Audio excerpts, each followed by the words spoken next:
Latiana di mel banzat Khoi munin la chol masan Meter bangzatin la tai diam Khongain la chol tadin Vaken tiam ka asung lam Zietak khana chu khadiam Kangai mel hoi tak mai kha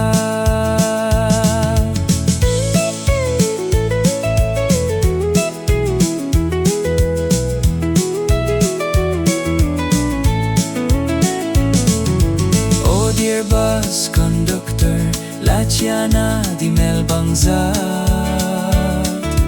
Khoi munin la chol masan Meter bangzatin la tai diam Chang lam le vei lam ka en Siet number 2 1, 2, 3 Atok tieng in le ka gwal Apang tapoy ka ngay lai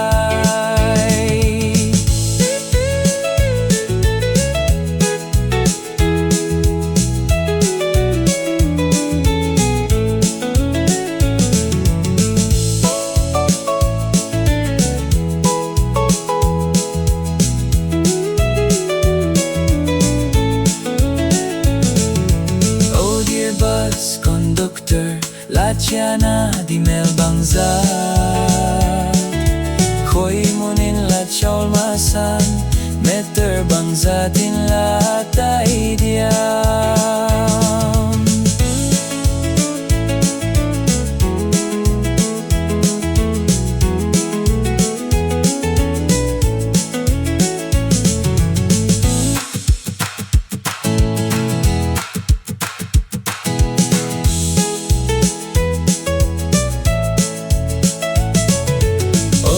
Bus conductor, Latiana di mel bangzat